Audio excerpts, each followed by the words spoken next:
22 রকম মশলা দিয়ে মাখাই দেবো 40 টাকা। আর যেহেতু আপনারা ভিডিও করবেন সেহেতু 200 টাকা দিবেন। দর্শক, যশোরের সেই ভাইরাল কদবেল মাখা খেতে চলে আসছি আমাদের সেই যশোর এয়ারপোর্টের পাশেই। তো আমরা এখন সেই এই কদবেল মাখাটি কিভাবে তৈরি করে সেটা এখন দেখবো। তো মামা, এই কদবেল মাখাটি এটা মেখে বিক্রি করে দেবেন, কত টাকা নেবেন? এটা মামা মেখে বিক্রি করে দেবো 40 টাকা। আর যেহেতু আপনারা ভিডিও করবেন সেহেতু 200 টাকা দিবেন। আচ্ছা, মানে ভিডিও করবো তাই 200 টাকা? 200 টাকা। যেহেতু আপনার ভিডিও ইউটিউবে ছাড়বেন, সব দিকে দিয়ে আপনার ছাড়বেন, সেই জন্য 200 টাকা দিবেন। আপনারা 22 রকম মশলা দিয়ে মাখাই দেবো, এত সুন্দর করে মাখাই দেবো আপনি খাইয়ে মামা বলবেন এই বছরে প্রথম খাইলাম মাখানো, এই কদবেল মাখানো, এত সুন্দর করে মাখাই দেবো। নরমাল প্রাইসটা কত? নরমাল প্রাইসটা 40 টাকা। 40 টাকা। আমরা ভিডিও করছি, ভিডিও করবেন তার জন্য 200 টাকা দিবেন। আচ্ছা ঠিক আছে, তো দেন তো আমাদের মাখিয়ে। আপনাকে মাখিয়ে দেবো, খাইয়ে আপনারা বললেন সর্বপ্রথম খেলাম। এই যে এই দেখেন ফাটিয়েছি, এই দেখেন বেলটা এবার মাখাইবো। কি কি দিচ্ছেন একটু বললেন?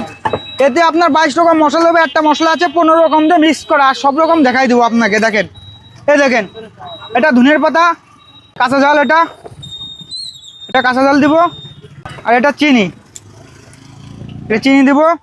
আর এই যে 15 রকম মশলার কথা বলছিলাম, এই যে 15 রকম মশলা আছে এতে। এই দেখেন এটা দিব, এই দেখেন শুকনো জল দিব, এই দেখেন শুকনো জল দিব।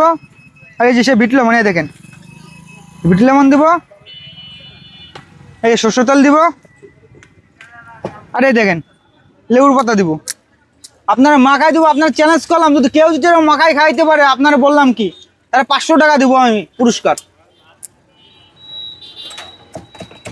মিস করে আপনাকে খাই দেবো। ওই সাত্তার মামা কান, মামা কান, ওই টেস্ট হলো আমাদের কাছে চলে না।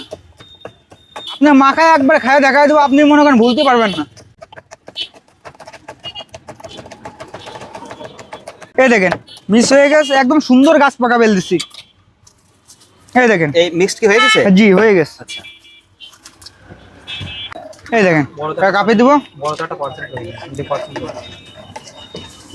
এই দেখেন মাখন হয়ে গেছে। এবার চামচ দেবো, দিয়ে আবার খেয়ে দেখেন। এই দেখেন এই লোকটা কালকে নিয়ে গেছে, আজকে চলে আসছে। যদি ভালো না হলে এই লোকটা আসতো না। সত্যি নাকি? কালকে নিয়ে গেছিলেন? কালকে নিচ্ছে, আজকে নিতে হয়েছে। কেমন লাগছে আপনার কাছে এটা? খুব ভালো লাগছে। আচ্ছা দেখছেন? হ্যাঁ। এই দেখেন খাইয়ে দেখেন। দর্শক, যশোর এয়ারপোর্টের ভাইরাল সেই সোহাগ ভাইয়ের এই কদবেল মাখা খেতে আসছে, আর এটাই সেই ফাইনালি আমাদের কদবেল মাখা প্রস্তুত হয়ে গেছে। তো আমরা এখন একটু খেয়ে দেখি আসলে স্বাদটা কেমন লাগছে।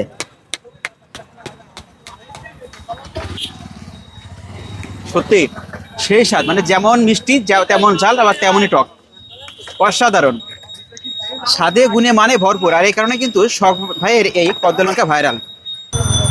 ভালো দেখে দিলাম, মানে নষ্ট বলে দিন।